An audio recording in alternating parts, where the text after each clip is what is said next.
Bonjour, je m'appelle Daniel Ramage et je suis directeur général de Swine Innovation Paw. Je vous souhaite la bienvenue et merci d'être ici. Aujourd'hui, nous allons partager les résultats d'une recherche sur mesurer la portée de la recherche porcine au Canada. Je vais faire une présentation et ensuite nous aurons une période de questions. Quelques points administratifs avant de commencer.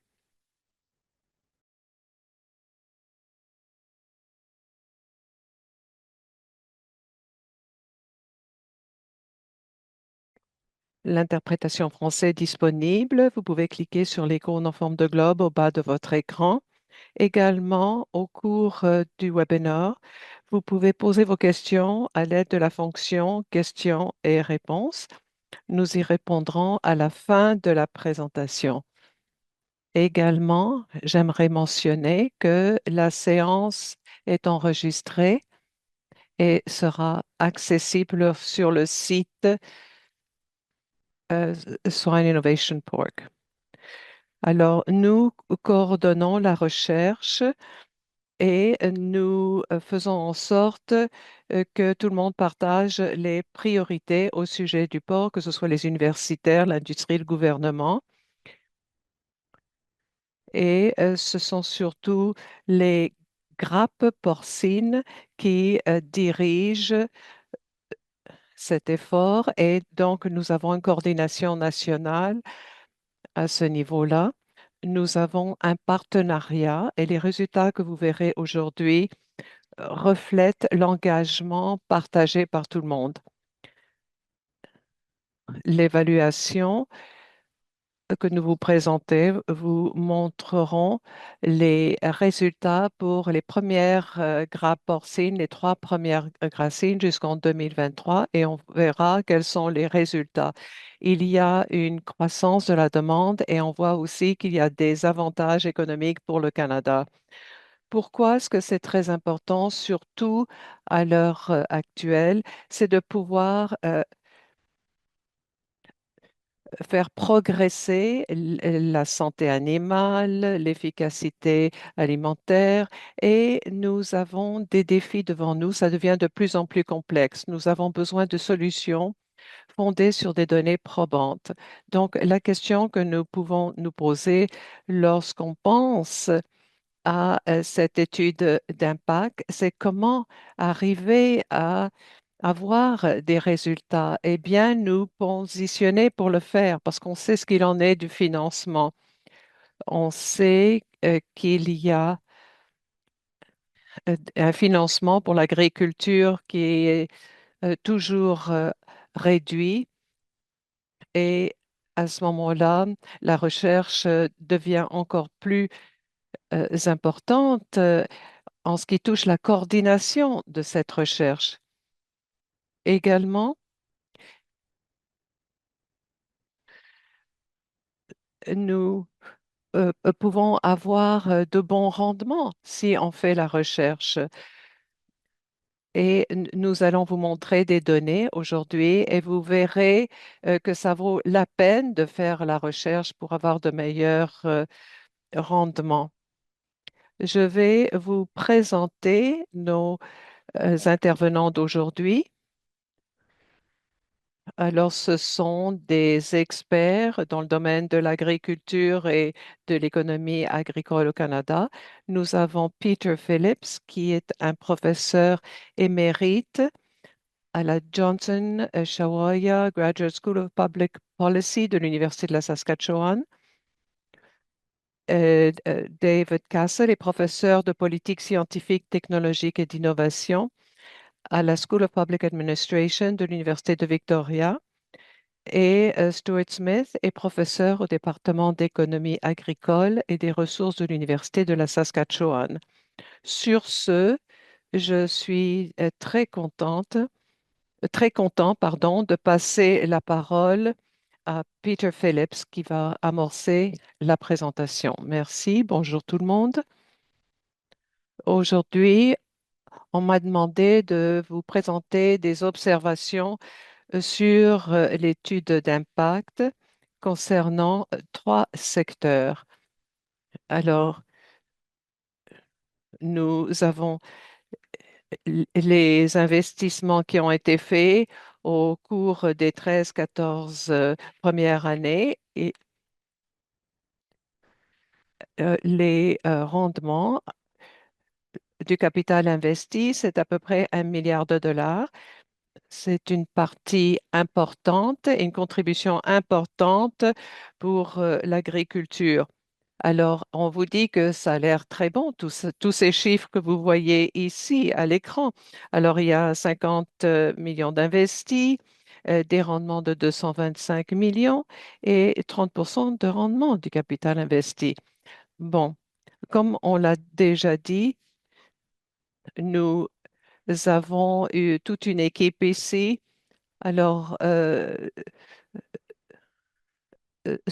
Stuart et puis David font partie de l'équipe.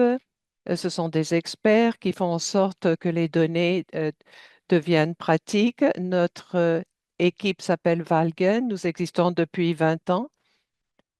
Nous nous occupons de recherche et de politique et d'analyse.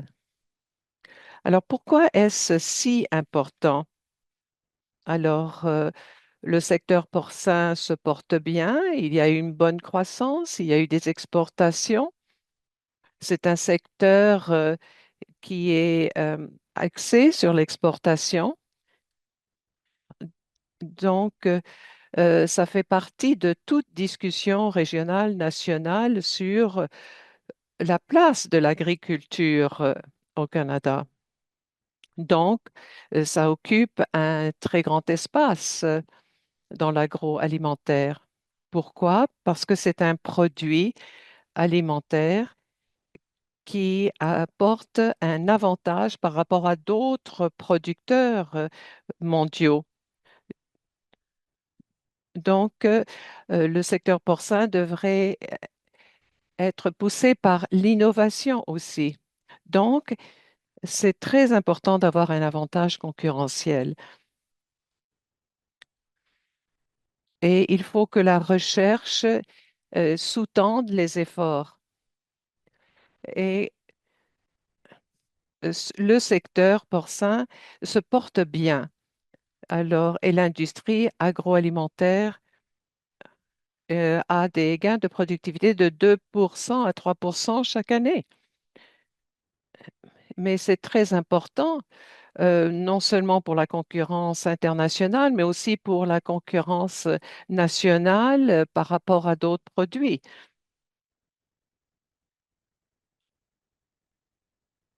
Et, et, et donc, euh, nous avons ici euh, un secteur important, ce secteur porcin pour ce qui est de l'agriculture. Et on sait qu'il y a des changements climatiques, on sait que les gens se déplacent de plus en plus, les produits aussi. Il y a des éléments qui sont préoccupants. Il y a aussi la question de biosécurité. Et puis, il faut aussi contribuer au marché mondial. Alors, comment est-ce que nous pouvons garder nos cibles lorsqu'il y a la propagation de certaines maladies aussi? Alors, d'abord, ce qu'on a fait, c'est de voir ce qu'il en était des quatre grappes porcines. Alors, on en a étudié trois. Alors, ALAC, c'est le partenaire important, Agriculture et Agroalimentaire Canada. Et comme vous voyez ici, dans les colonnes, nous avons un apport de la part des producteurs et cet apport ne fait qu'augmenter. Alors, ce n'était pas beaucoup au début, mais on se rend compte qu'au fur et à mesure que les grappes sont négociées, on a de plus en plus de participation de producteurs et de l'industrie. Alors, et on sait que les gouvernements essaient d'avoir d'autres sources de financement que seulement le gouvernement. Alors, on engage les personnes pour faire de la recherche. Certes, certaines personnes sont des établissements publics, d'autres sont dans des entreprises privées et d'autres chercheurs sont dans les universités. Alors, nous avons identifié 224 chercheurs au Canada qui étaient financés et qui travaillaient dans le domaine de l'industrie porcine. Alors, comme on a dit, il y avait quatre cycles de financement, il y a 74 établissements de recherche et ces établissements se retrouvent dans les endroits où il y a une bonne production porcine. Il y a aussi 72 projets de recherche. Alors, il y a une capacité qui est créée de cette façon-là pour une planification à long terme et aussi pour pouvoir intervenir en situation d'urgence. Alors, ce ne sont pas des établissements qui travaillent en silo de façon isolée, non pas du tout. Et ils peuvent travailler ensemble pour répondre à des situations en temps réel. Et on sait qu'il y a des changements dans l'alimentation Agroaquaculture Canada et cela est assez préoccupant, on le sait, mais le réseau est solide.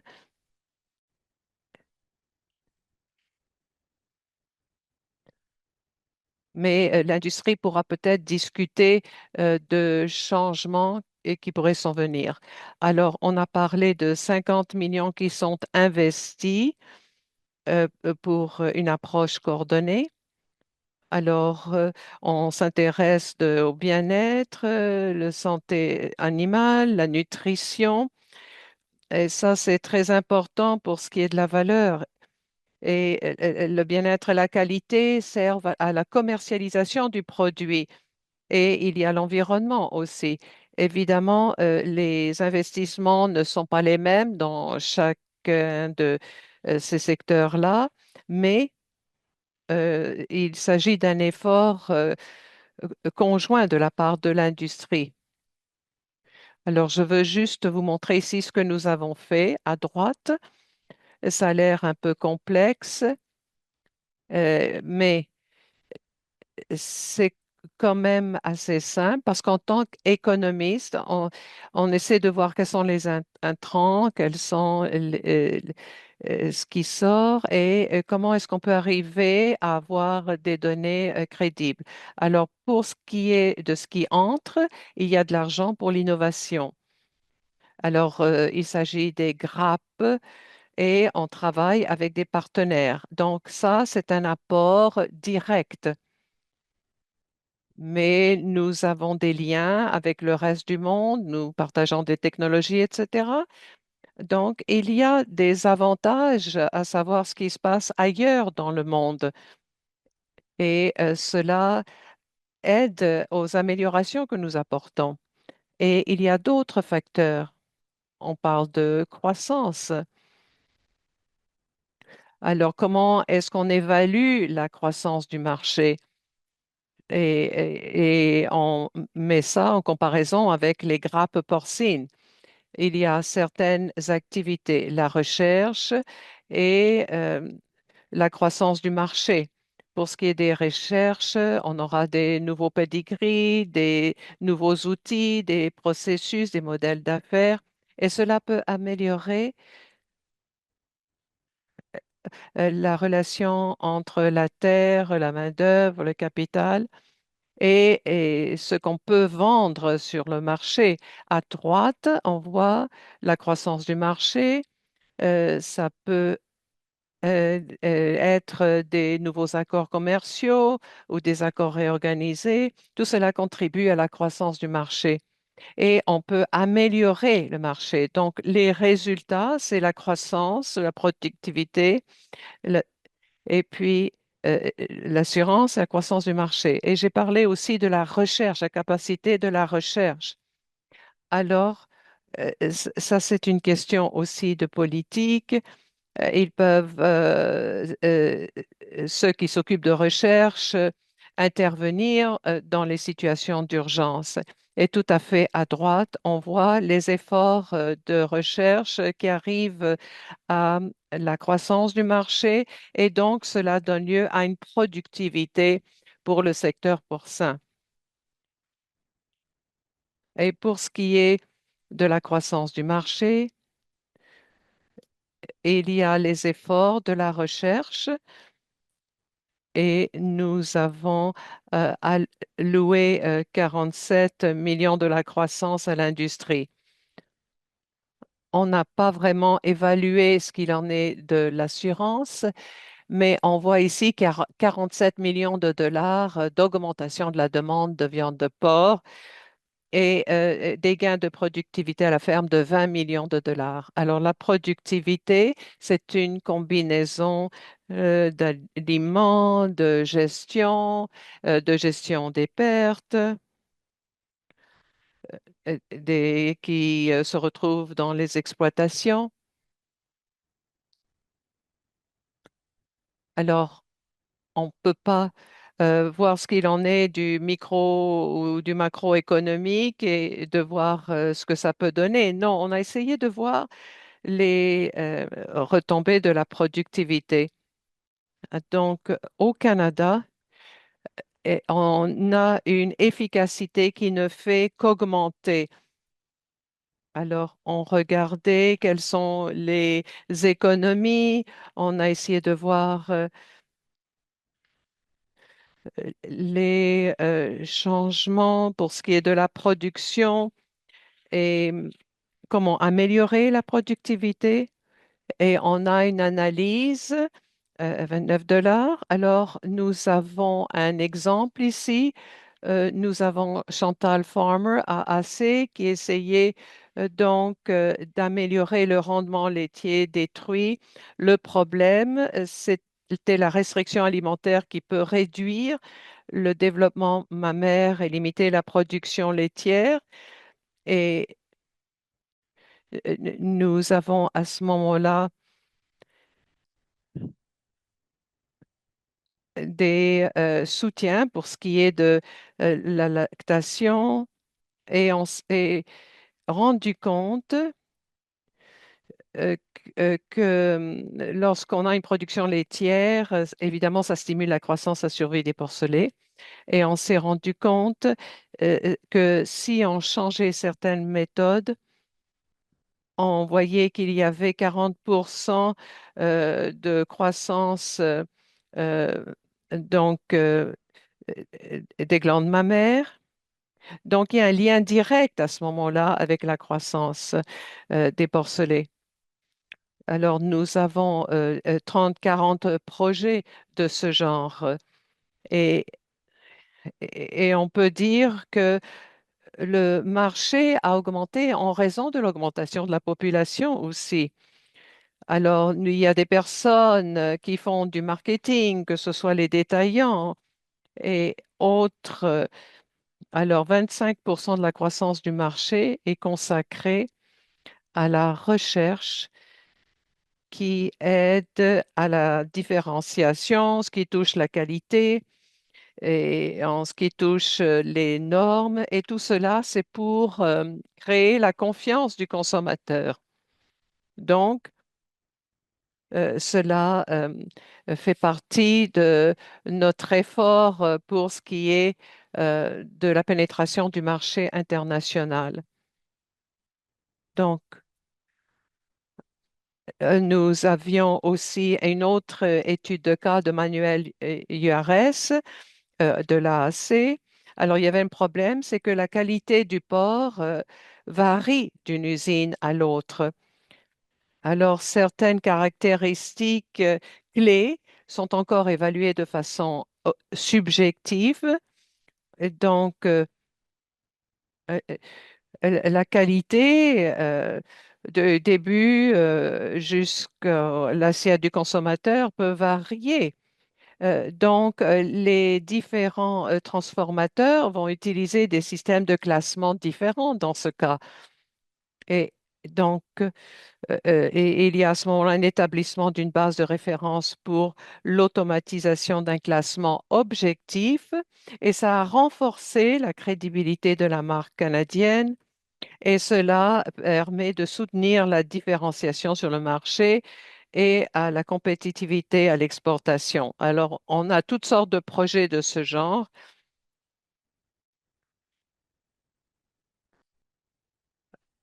Nous avons un troisième secteur, c'est le marché, c'est-à-dire les répercussions en ce qui touche la demande du marché.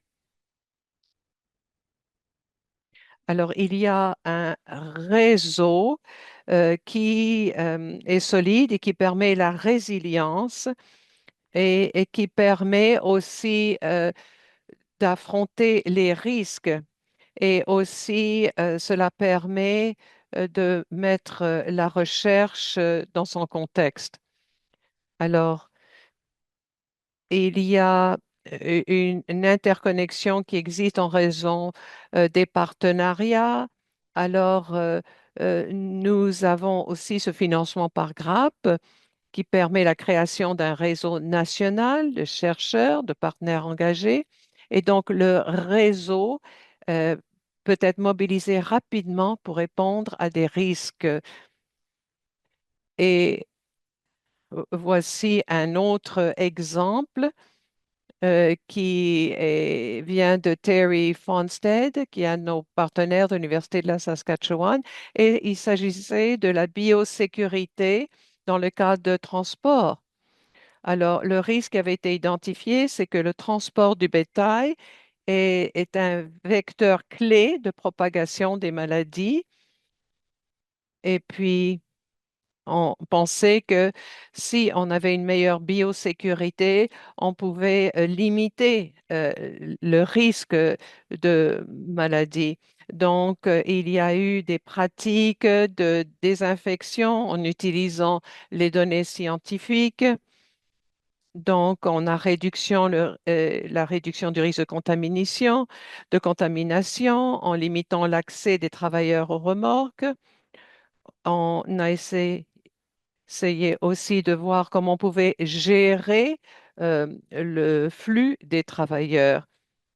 Alors, pour ce qui était euh, de l'adoption des technologies pour améliorer la biosécurité des transports. On a mis au point des techniques de lavage intérieur améliorées, des capteurs de température pour que les remorques soient utilisées dans tout le secteur. Alors, on s'est rendu compte que 75 degrés pendant 20 minutes inactivait les principaux agents pathogènes. Donc, et on renforce l'état de préparation nationale en matière de biosécurité, on réduit le risque d'épidémie et on protège aussi la productivité agricole. Maintenant, pour ce qui est de l'aspect économique, il y a 50 millions de dollars de la part du gouvernement, il y a de l'argent de la part des producteurs, alors il y a des investissements de l'AAC, des autres partenaires. Et dans l'ensemble du portefeuille de recherche, on a à peu près 8,4 millions de dollars qui sont investis par les producteurs. Et donc, euh, euh, et on a eu 50 millions pour des efforts et on a 67 millions de dollars en avantages directs et un rendement du capital investi du portefeuille qui est de 30%. Donc, les investissements ont été faits peut-être un certain temps et les rendements ne se manifestent que maintenant pour 2024-2025. Alors, les fonds consacrés à la recherche sont plus efficaces lorsqu'ils sont coordonnés à l'échelle nationale. Mais en tout cas, le rendement est à peu près 30%. Est-ce- Et ces dollars consacrés à la recherche ne sont pas éparpillés. Non, il y a vraiment une coordination parce que les équipes investissent dans la recherche et ceux qui investissent souvent veulent diriger la recherche également. Et tout le monde utilise les forces de l'autre pour arriver à de bons résultats. Alors, on va voir aussi ce qu'il en est pour les producteurs. Donc, il s'agit euh, aussi d'une recherche qui aide aux producteurs et qui aide à l'économie. 50 millions de dollars a des répercussions qui sont mesurables pour les revenus, les taxes, etc. L'activité de recherche, il y a un effet d'entraînement pour l'efficacité agricole et, et- et 85 millions de dollars d'impact direct qui sont santé. Donc, j'ai dit des effets d'entraînement de 20 millions de dollars et cela se retrouve dans l'économie canadienne. Alors, on a à peu près 225 millions de dollars au PIB canadien et il y a trois grappes donc qui ont apporté des avantages économiques certains. Maintenant, si on revient aux producteurs individuels, on se rend compte que le retour est, la proportion est de 8 à 1. Donc, les agriculteurs qui ont investi 8,4 millions de dollars ont réalisé environ 67 millions de dollars de bénéfices directs. Donc, il y a à peu près 7 500 producteurs de porcs au Canada. Alors, environ 1800 porcs par exploitation et moins de 1100 dollars ont été investis par producteur et donc moins de 8 900 dollars de rendement par producteur. Donc, on voit ici que c'est un bon argument pour les producteurs parce qu'il y a vraiment des avantages certains pour les producteurs et c'est pour ça qu'on a besoin vraiment de recherche au Canada. Et la recherche ne fait pas en sorte que les rendements arrivent du jour au lendemain. Non, ça prend du temps. On dit que la recherche est une magie qui agit lentement parce qu'on sait que les rendements peuvent prendre du temps. Ça peut prendre 3 à 5 ans avant de voir les résultats. Donc, les résultats se manifestent dans la pratique sous forme de chiffres et tous ces processus prennent du temps. Et on a des rendements et- et- qui n'arrivent pas nécessairement après la première version de la technologie, mais non, les rendements sont plus élevés pour la recherche coordonnée à long terme. Donc, c'est un processus qui prend du temps. Et le pic est atteint au bout de 23 ans. 23 ans. Qu'est-ce que ça veut dire aussi pour les priorités de la recherche, les investissements de la recherche? Il faut que les cycles de démarrage arrêt euh, n'existent pas en fait, parce que ces cycles de démarrage arrêt génèrent des coûts de transaction qui réduisent le rendement sur capital investi. Cela a un impact sur les résultats. Donc, il s'agit de long terme ici.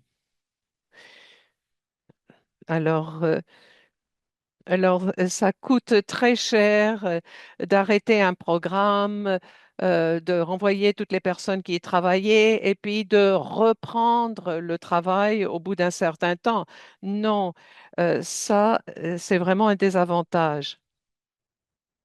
Et cela a des répercussions à long terme.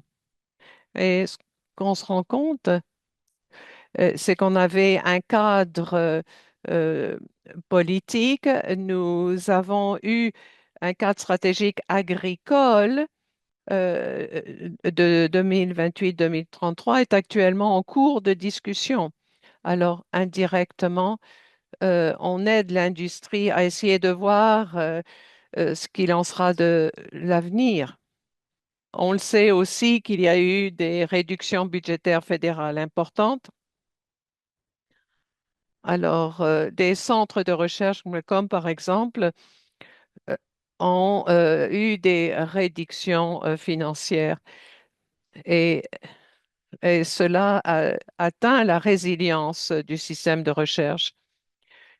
Mais nous ne sommes pas les seuls à avoir des réductions budgétaires.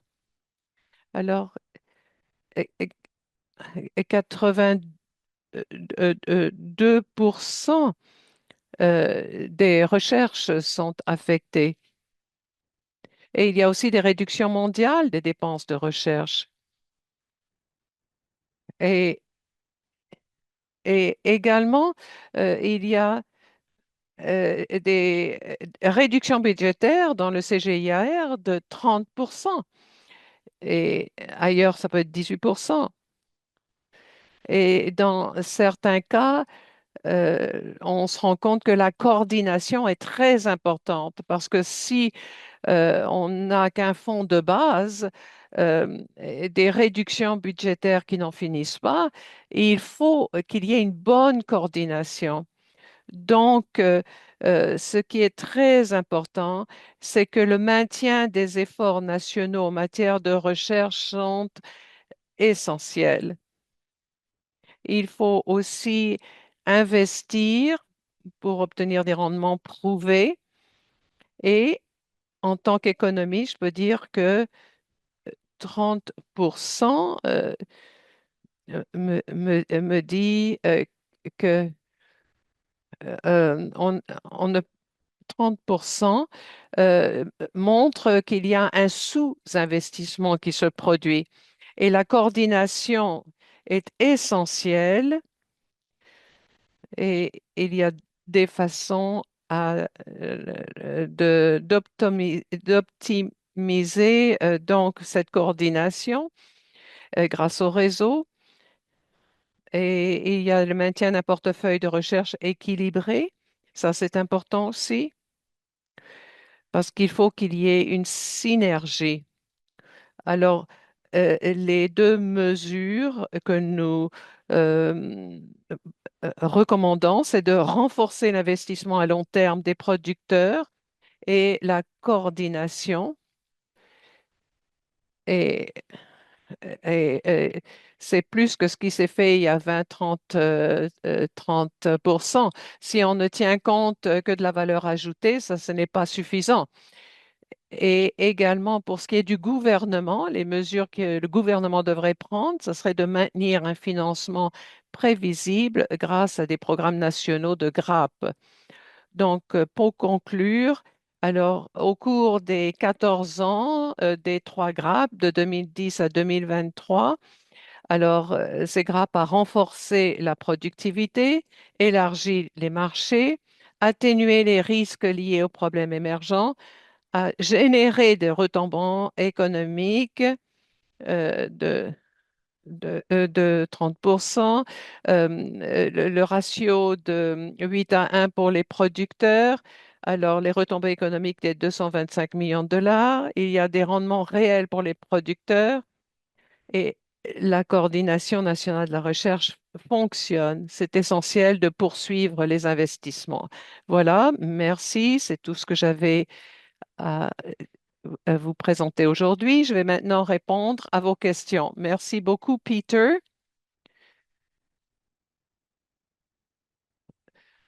Euh, donc, les données probantes sont là et je crois que la discussion tombe à point et les données montrent que la recherche coordonnée fonctionne et il y a un rendement à ce moment-là pour les producteurs. Cela permet d'avoir une croissance des marchés. Cela renforce également notre résilience. Et je pense que c'est un message en tant qu'industrie, nous devons propager. Et on doit intégrer ce genre de message dans les politiques à entreprendre. Et Et également, il faut tenir compte des résultats de la recherche pour les prochaines 10 années.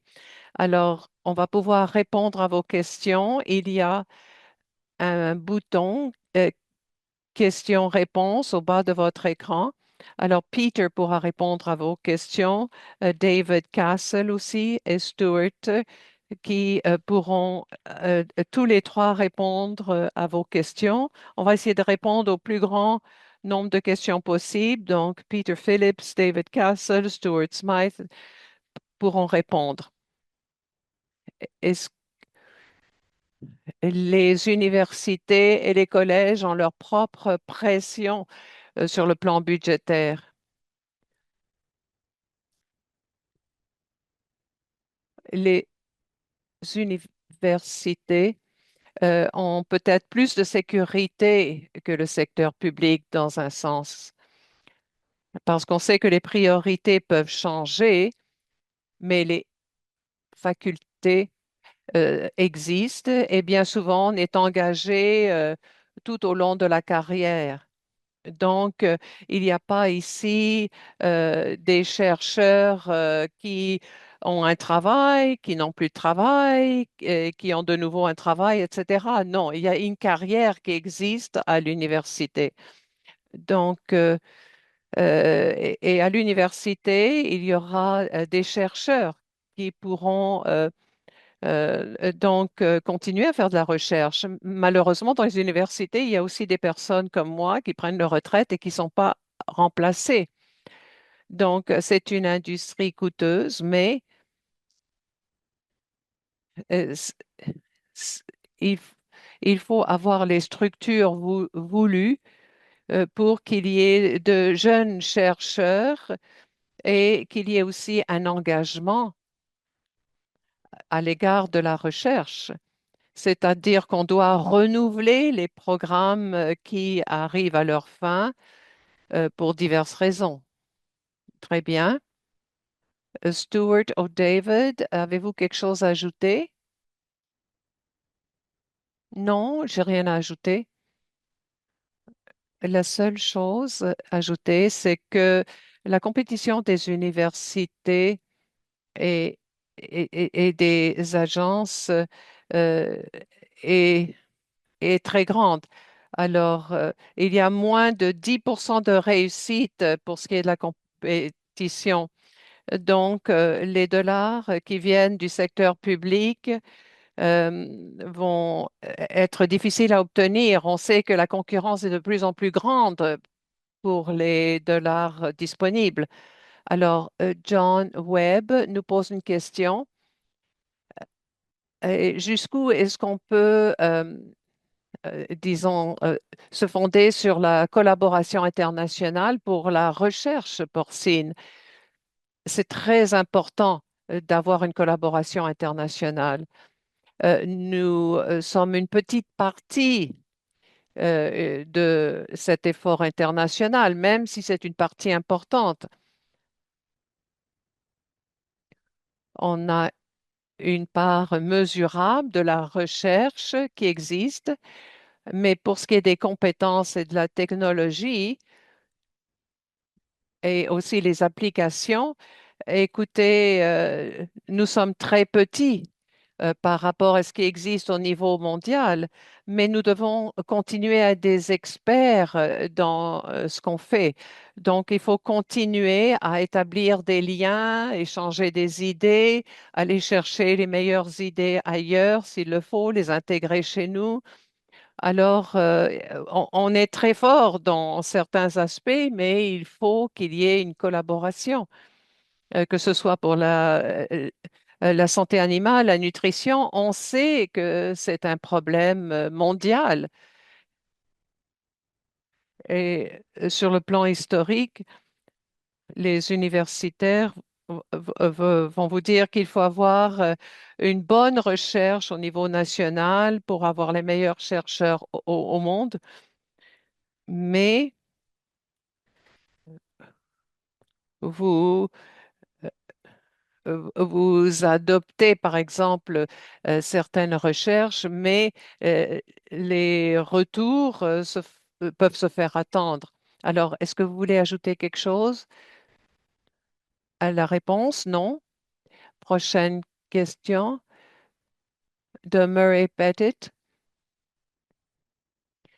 Quelle est votre évaluation des réductions budgétaires de Alimentation Agriculture Canada et quelles seront les répercussions de ces réductions budgétaires sur la recherche agricole au Canada?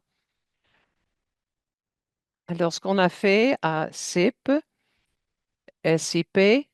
c'était d'avoir une analyse qui était faite dans les médias sociaux. Alors, il y avait 24 chercheurs qui ont fait de la recherche sur les investissements dans le domaine porcin.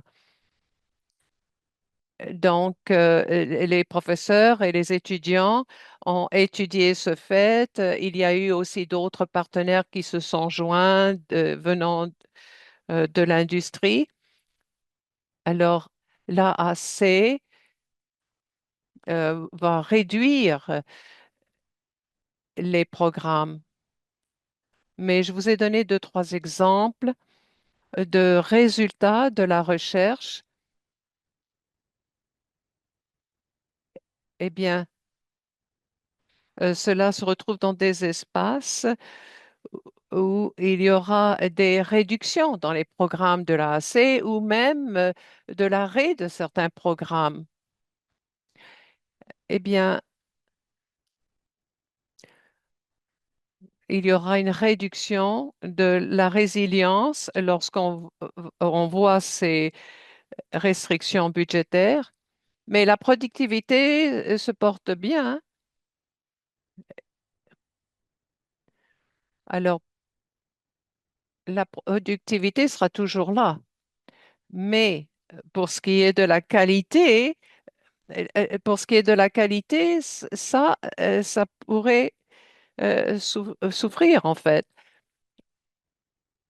parce qu'on ne sait pas au juste ce qui pourra se produire. Malheureusement, on perd des chercheurs, on perd des personnes clés.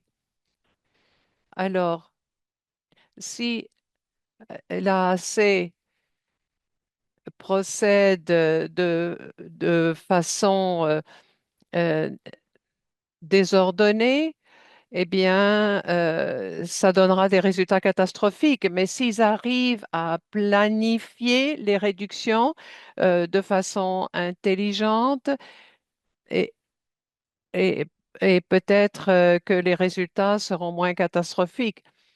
Alors, à- on verra ce que ça va donner, mais on ne sait pas encore comment le secteur porcin va se porter et quelles seront les réductions qui vont affecter le secteur porcin. Alors, quelquefois, les chercheurs ne disparaissent pas de l'espace de recherche, non, ils vont faire autre chose, mais qui sera tout aussi bénéfique. Par exemple, il y avait une diminution du personnel dans le domaine des télécommunications, par exemple. Eh bien, les personnes n'ont pas disparu du jour au lendemain, non, elles ont créé d'autres centres dans le domaine des télécommunications. Alors, est-ce que ces personnes-là vont aller ailleurs? On ne sait pas. Et donc, on verra ce que ça va donner. Très bien. Merci, Peter. Stuart, David, avez-vous quelque chose à ajouter? J'aimerais apporter une nuance ici.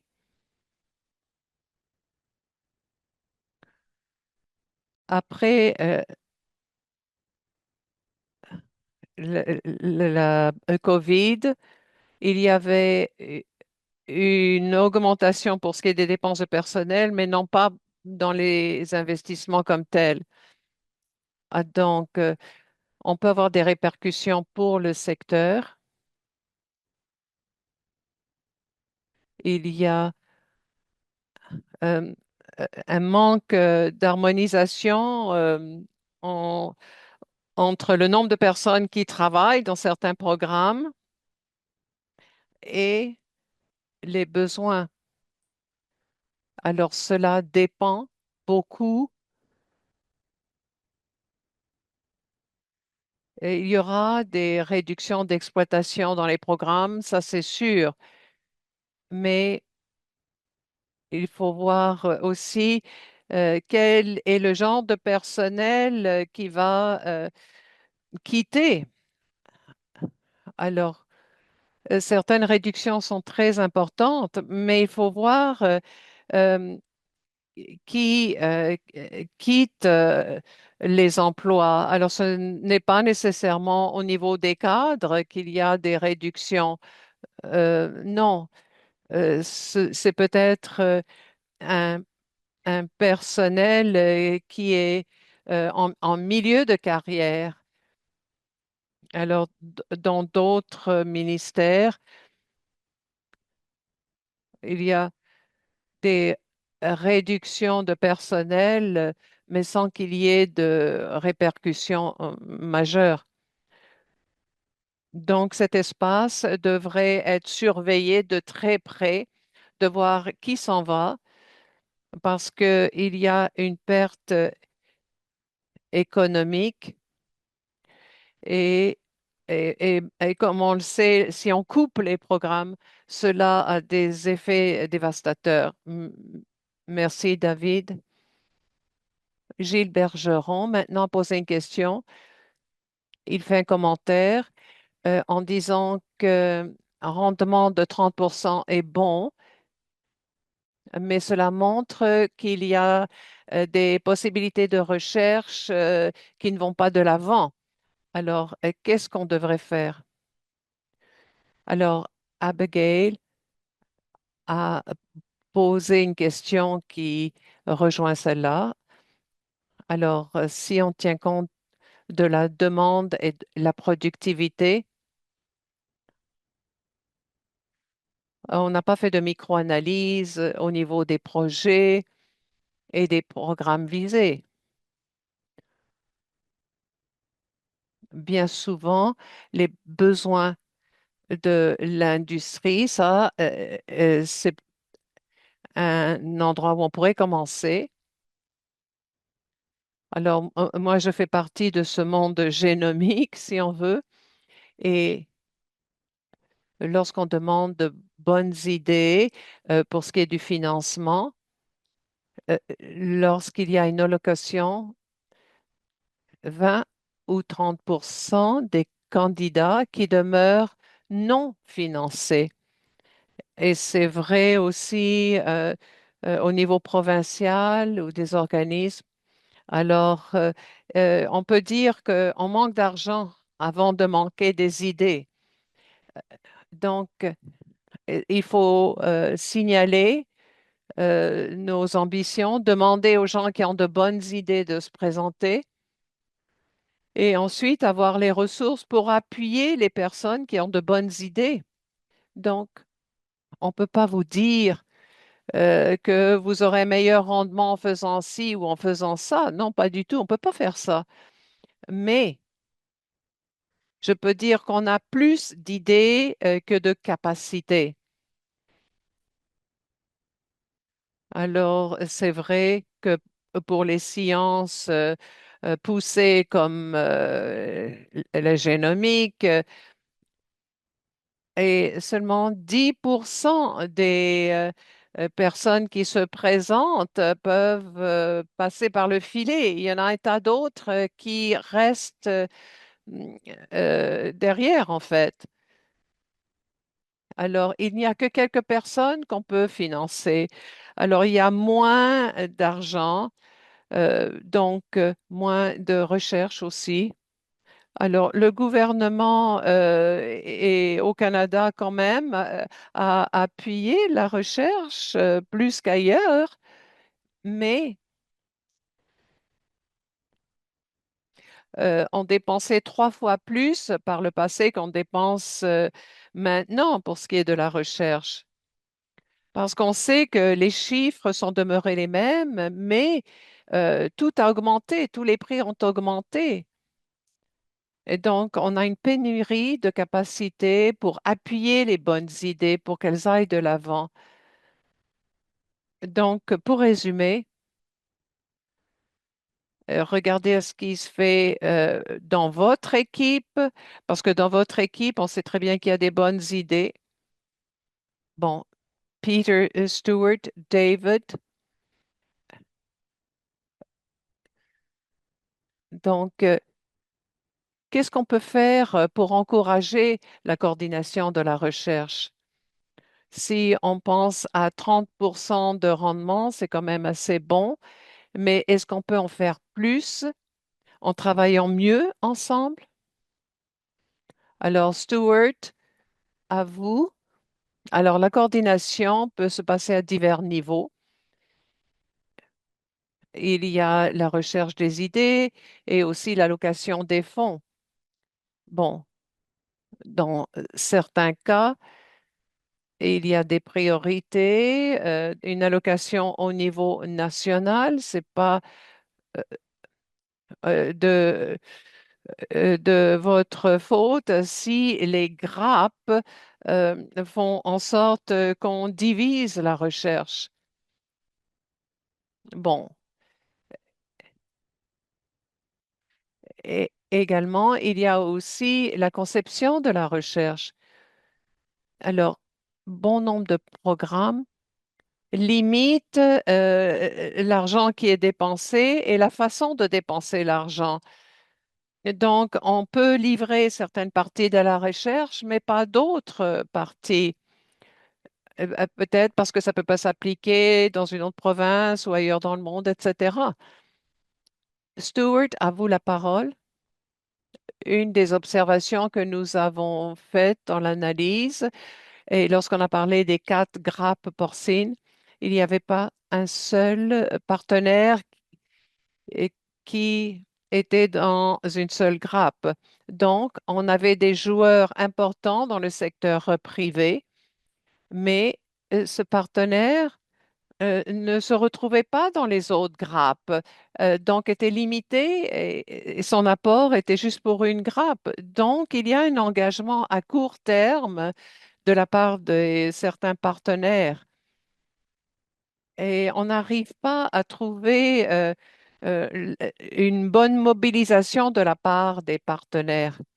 Et puis cela, ça pourrait augmenter les avantages qui découlent de la recherche. Très bien. Merci, Stuart. David, avez-vous quelque chose à ajouter? Non, je pense que c'est tout.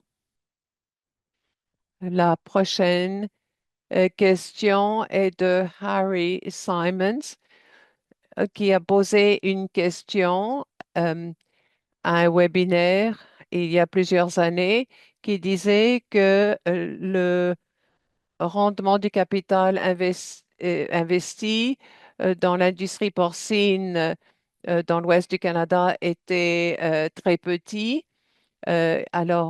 J'ai observé qu'il dit l'industrie pendant 55 ans, j'en ai parlé, et comment est-ce qu'on peut progresser étant donné les incertitudes que nous avons à l'heure actuelle?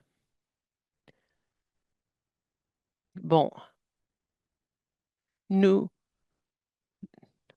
n- nous avons bonne production en raison de la technologie, nous avons une part de marché qui augmente, les exportations sont là, nous permettent d'avoir accès aux marchés mondiaux. Alors ça, ce sont des atouts. Et, et la question qu'on peut se poser, où en étiez-vous il y a 20 ans? Alors, il y a une réduction dans le domaine de l'alimentation agroalimentaire partout au monde, parce qu'il y a une croissance partout dans le monde. Alors, on sait aussi que certaines exploitations agricoles ont été transformées.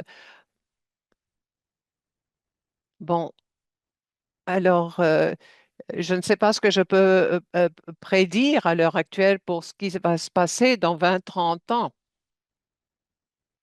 mais il faut garder la croissance de la productivité. Je ne sais pas ce qu'il en sera dans 20 ans, mais je sais qu'il y a eu cette productivité depuis 20 ans. Alors, euh, tout organisme devrait voir est-ce qu'on en fait assez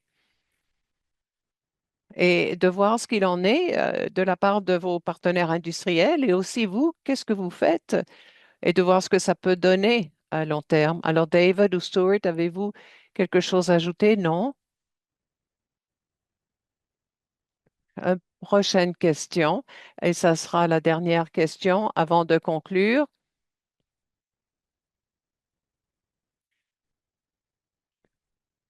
C'est de voir ce qui s'en vient. Alors, nous aurons un prochain cadre stratégique. C'est une politique fédérale provinciale qui guide les investissements dans le domaine agricole. Quel est un message que vous voudriez que les décideurs retiennent? Et que pensez-vous que les producteurs et l'industrie porcine devraient retenir comme message? Écoutez, c'est le même message.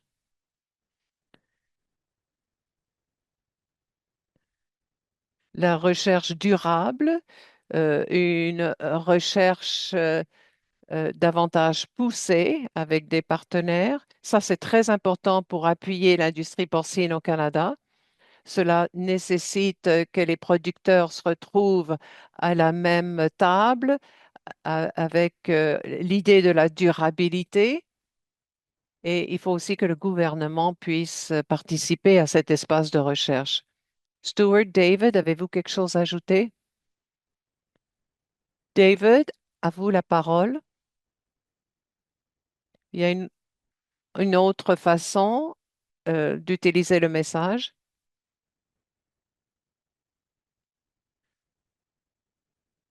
Si vous voulez être un secteur ou un pays qui est concurrentiel sur la place mondiale, il faut suivre le rythme parce que c'est très difficile de rattraper le rythme une fois qu'on l'a perdu. Donc, il y a beaucoup d'autres pays au monde qui continuent à investir et puis ils vont certainement pénétrer au Canada. Ça, c'est une certitude. Maintenant, l'engagement du secteur privé, c'est d'amorcer des discussions avec le secteur privé et d'essayer d'identifier quel est l'intérêt pour la recherche à court, à long terme et peut-être qu'on pourra mieux intégrer ces idées-là dans une recherche coordonnée. Merci. Alors, nous arrivons à la fin de notre réunion. Merci pour toutes vos questions.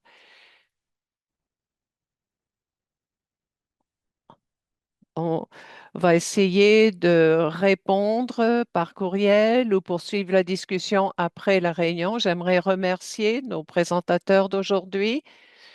Également, j'aimerais remercier les présentateurs pour le travail qu'ils ont fait sur cette étude d'impact.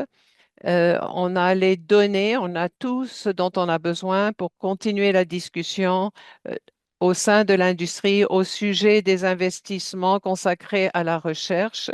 Et aussi, ça lance un message aux décideurs politiques. On leur dit que c'est très important d'investir dans l'agriculture et dans le secteur porcin. Alors, ce qu'on voit aujourd'hui, c'est qu'il y a des données euh, probantes qui montrent que l'investissement dans la recherche est bon. Cela montre qu'il y a un 30% de retour, 50 millions pour ce qui est du PIB. Et on voit ce que ça donne pour les producteurs également, c'est-à-dire de 1 à 8, le rapport pour ce qui est des investissements. et les rendements ne font que croître au fil du temps. Également, un autre fil conducteur, c'est la continuité. La continuité, c'est-à-dire, alors il faut renforcer les infrastructures. On doit penser en tant qu'industrie que voir comment on peut arriver à une continuité, comment continuer à travailler ensemble, utiliser les ressources de façon efficace.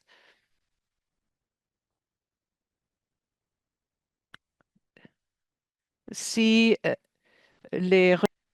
Alors, il faut renforcer les infrastructures.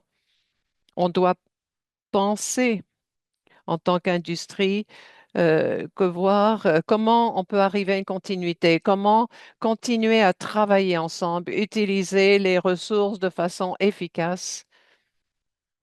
Si les résultats d'aujourd'hui vous ont inspiré, s'il vous plaît, soyez inspirés aussi à en discuter avec d'autres. Euh, Parler aux représentants du gouvernement, à d'autres intervenants, parler du travail que vous faites auprès de vos offices provinciaux aussi, parler de l'importance de la recherche et du développement. Et si vous en parlez, ce sera un élément important du prochain cadre stratégique. Euh, J'aimerais maintenant, avant de conclure, de demander à nos trois présentateurs s'ils ont un dernier mot pour nous.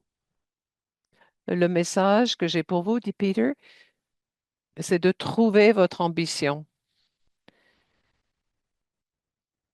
Dans le domaine des sciences et innovations, il faut montrer la réussite, c'est-à-dire quand il y a une réussite, il faut investir dans ce qui est réussi. Et bien souvent, l'agriculture ne reçoit pas l'attention qu'elle mérite. Oui, j'aimerais faire écho à ce qui vient d'être dit. Dans toutes les conversations que j'ai eues avec les décideurs politiques, c'est qu'on a besoin de chiffres. On a besoin de chiffres pour convaincre les dirigeants. Donc, c'est d'arriver à avoir des chiffres concrets. Donc, utilisez ça lorsque vous parlez aux décideurs politiques. Également, parlez-en à l'ensemble des politiciens. David, maintenant, j'aimerais ajouter ce que Stuart a dit, de voir quelles sont les circonscriptions qui ont le plus à gagner. Alors, il faudrait en parler aux élus qui vous représentent. Ils sont là justement pour vous représenter et pour défendre vos points de vue. Oui, c'est très important. Alors, sur ce, j'aimerais vous remercier. Et j'aimerais remercier Peter Phillips, David Castle et Stuart Smith pour la présentation. Merci aussi à tout le monde de vous être joint à l'appel. Merci pour votre travail et votre engagement.